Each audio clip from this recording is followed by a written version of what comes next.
Record 47, Side 1. Lesson number 47. The 47th lesson. Practical section. Censuses, population and statistics. There has, I know, recently been a census in some countries, and among them Great Britain. Is that interesting?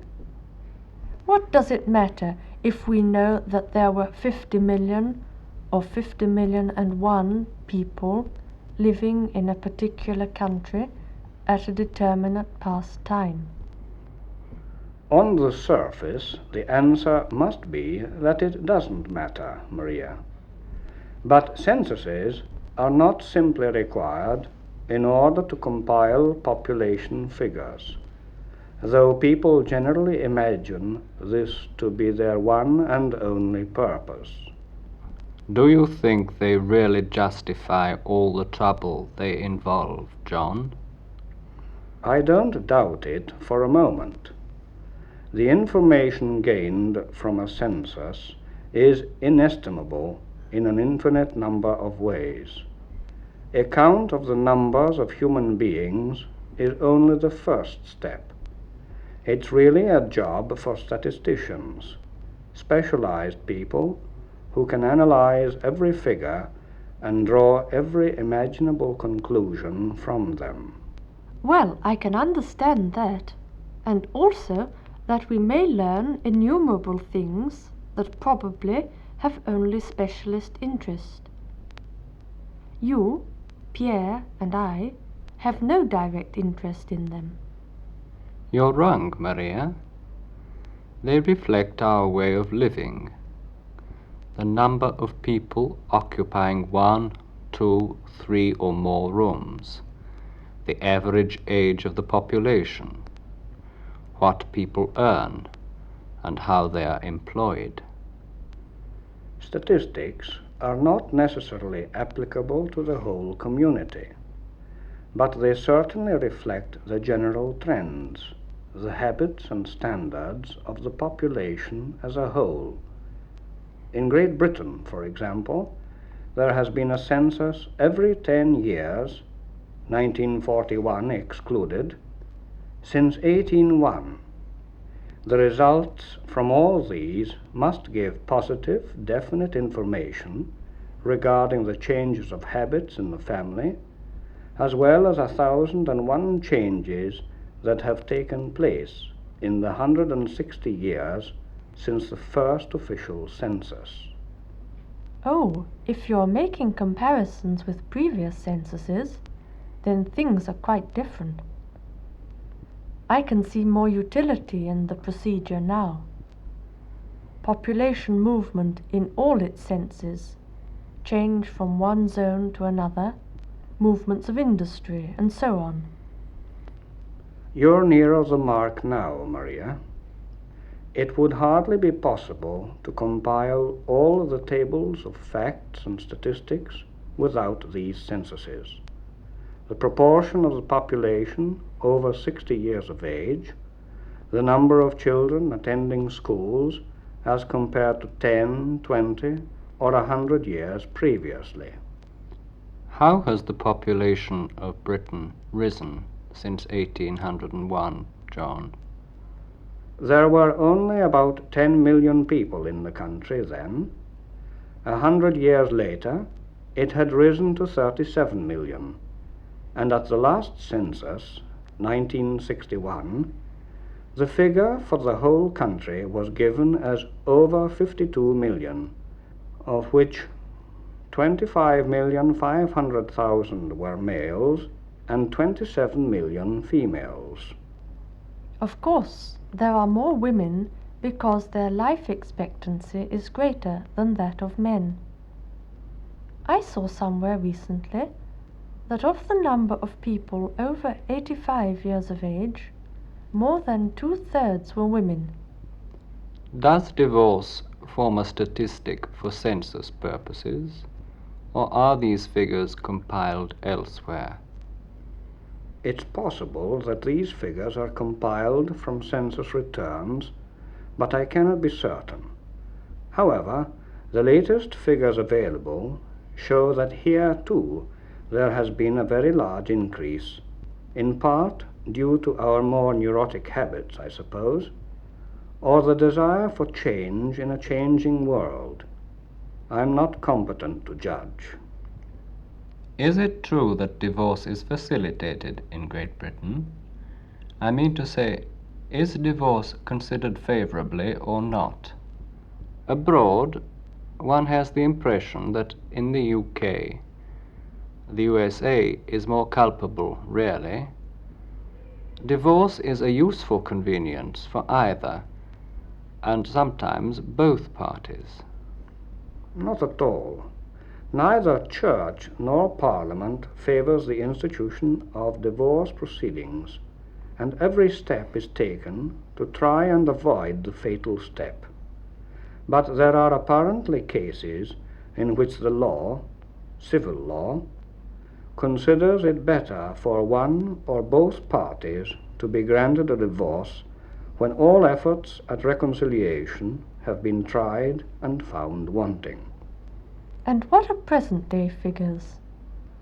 The population in 1901 was 37 million, and today it is over 52 million. Taking that into account, what is the percentage rise? I don't know the figures for divorce for 1901, but in 1938 just under 7,000 decrees absolute were granted in the UK, when the population was approximately 48 million.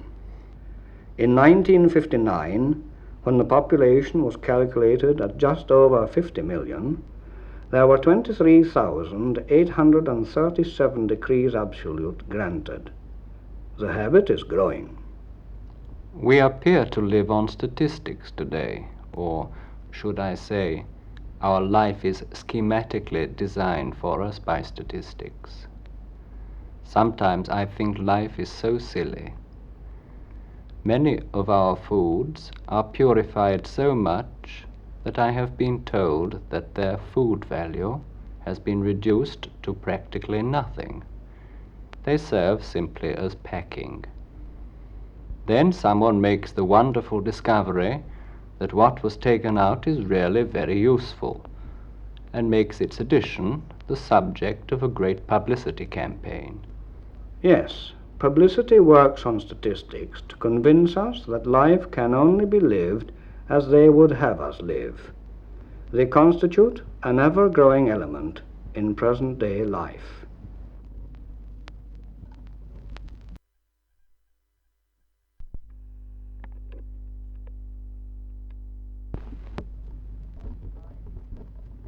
Side 2, Grammatical section. Sentence construction. A sentence is a collection of words which expresses the thought of the speaker or writer, and its meaning is understood by the listener, not simply by the words that are used, but, more important, from the order in which they are used. Speaking simply, we say there are 4 types of sentence. 1. Statements. Milk is white. The sun rises in the morning. 2. Questions. Were they at home? What have you done? 3. Desires. You shall take your medicine. I wish he were here. 4. Exclamations. Good gracious! Hear, hear! Well, I never! The simplest type of sentence should create no difficulty for the student who has carefully followed this course and taken particular note of the verb constructions given in recent lessons. These verb forms, or patterns as they are sometimes called, are fundamental syntax, and to know them is most important. The simplest sentence pattern, then, is subject plus verb. Students study. The subject may be any part of speech, not simply a noun or pronoun. The predicate is that part of the sentence which tells all about the subject. The predicate, of course, includes the verb. Very often the predicate includes an object and indirect object. He is reading a book. The direct object is book. John reads me a story in the evening. The direct object here is a story. Me is the indirect object and is dative when placed before the direct object. The verb is the heart of the sentence. It indicates activity or state and may be transitive or intransitive. The former may take an object, but the latter is complete in itself. Some verbs may be used transitively and intransitively according to the meaning they express. Transitive, the child stopped the bus. Intransitive, the clock stopped this morning. There are also two voices in English, active and passive. Active verbs may be transitive or intransitive. They indicate the action done by the subject. Passive verbs may be only transitive. Verbs used in the passive voice give more emphasis to the thing done than to the subject, the doer. Active, the bell rang. He rang the bell. Passive, the bell was rung. As was seen in the lesson on the passive voice, the agent need not always be expressed. At times it is superfluous, and then it is omitted. Active, no one has seen him for weeks. Passive, he has not been seen for weeks. The agent, by anybody, is quite unnecessary and is better omitted. Verb inversion was illustrated as obligatory when the clause or sentence begins with a negative or restrictive word or phrase. This construction is also useful as a variation, as the following examples will show. Should I go, I shall speak to your friend means, if I go, I shall speak to your friend. Notice that the first example is not a question. Adverbs modify verbs or adjectives and are usually placed after the former and before the latter. The other rules regarding adverbs and their position can be revised in Lesson 27. He ran fast. This is not much good. The tickets were sold cheap. The boy was rarely tired after playing football for hours. After the compounds of some, any, etc., the interrogatives and the adverbs much and little, else, is used instead of other. This is another point to keep ever present. It must be some other book. They told me something else, but I forget what it was. Nobody else came to ask for you. What else have you got to say? There was little else to add to what had been said already. However, of all points covering syntax or sentence construction, the most complex for many foreign students of English is the use of the correct tense. Here are the principal points again. The present indicative is used, A, to express something that is always true. The sun rises in the morning. B, for actions which are repeated or habitual, or permanent states. He goes to school every morning. I often read in the evening. Many foreigners live in London. C, after if, until, unless, as soon as, when, before, when the verb in the clause expresses the future. When they leave, I shall let you know.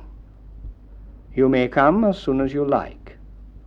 D, sometimes for a future event which is considered certain to take place. He leaves by the morning train for London. Holidays begin in 2 or 3 weeks. The present progressive is used to express an action while it is happening. You are listening to record 47. This record is turning at 33 1/3 revolutions per minute. The past definite is used, A, to express an action completed in a definite past, without present connection. That is, at a past moment known to the speaker. It is always used with past time adverbs like yesterday, just now, a moment ago, then, last Friday, that year, etc. He came yesterday. I saw him go out just now.